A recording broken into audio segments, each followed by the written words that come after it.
لا إله إلا الله لا إله إلا الله وَإِنَّ الَّذِينَ أُورِثُوا الْكِتَابَ مِنْ بَعْدِهِمْ لَفِي شَكٍّ مِّنْهُ مُرِيبٍ. One of the scariest ayat in the Quran in regards to this, and if you reflect on reality around you, and that we reflect on Muslim reality around us, you'll appreciate how like the Quran is a mirror to reality. It just reflects reality. Allah says, no doubt about it. Those who were given the book in inheritance much after them. Now before I go further, what is this talking about?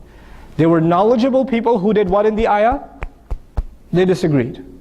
Now Allah is talking about people who inherited the book. Now the book itself is revelation, yes? So the book itself doesn't have confusion. The book itself is absolute knowledge. But because they inherited the book in a climate where there was fighting going on, argumentation going on, debates going on all the time, refutations going on all the time, they inherited the book in that climate. Allah says, no doubt about it, those who were given the book in inheritance much after them, لَفِي شَكٍّ مِّنْهُ. They are no doubt about it, they're in doubt about it. They're in doubt about the book itself.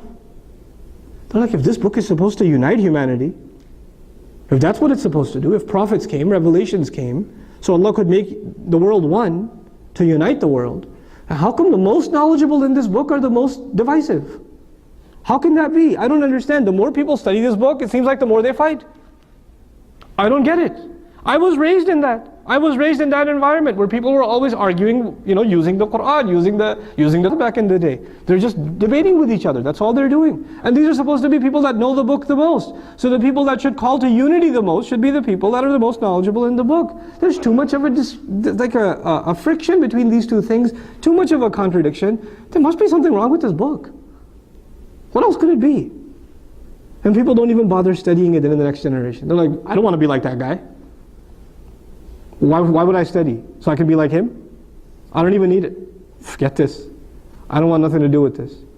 They get into doubt about it themselves. And then they take a step back, and then they become intellectuals, not of a religious kind, but of an a-religious, anti-religious kind. So you have a huge population of Muslims in the world today that will never, ever, ever come to the masjid and will convince you why not. They will say, these people, these mullahs, all they do is fight with each other, and they're all territorial, and all they do is, hate on each other, and they judge you, and they put you down, and they think they're so far above everybody else, that they're the really righteous, close to God. I don't need to deal with that kind of personality disorder. I want nothing to do with this stuff.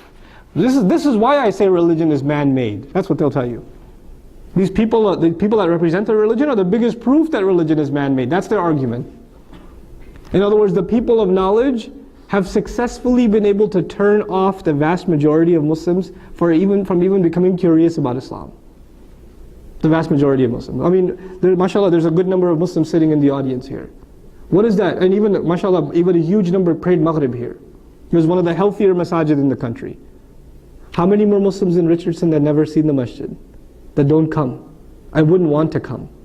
Because they have certain assumptions made. Maybe it's not our fault that they made those assumptions, but they saw something as they were being raised in a Muslim country. Or they saw something as they were being raised in a Muslim household. They saw certain things that just turned them off from the deen altogether. We can debate each other, and Allah is saying, here's the price you will pay in the akhirah. Had I not given you a verdict on the akhirah, your matter would have been judged. In other words, hellfire is already alluded to. إِنَّ اللَّبِيبَ مِنَ الْإِشَارَةِ يَفْهَمْ. But what is the price we pay in this world for being this way? The price we pay, Allah says, is our next generation. The cost of arguing this way, the cost of divisiveness this way, is the next generation is not even sure about Islam. They're not even sure. I tell you, I've seen this more than I've ever seen it. I couldn't imagine. As I was being raised, I used to hear in khutbahs all the time, when somebody comes to Islam, they never leave. You can put coals on their chest. You can burn them alive. You can rip them to shreds. They will not leave La ilaha illallah. When somebody comes to Islam, they never, ever, ever leave. That's what I was raised listening to. And I was convinced of it. Until I started traveling America. And I started meeting young kids. 15, 16 years old, 17 years old.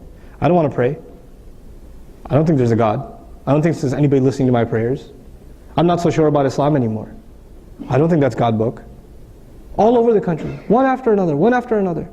And they don't come to me. They're afraid to come to me. Their moms, their dads push them to me. They literally push them, sit down with him. And I apologize to them for, sorry bro, I just, your mom put you on the spot. But let's talk a little. And you start talking and say, yeah, I'm not so sure, this and that. And you wonder where that began.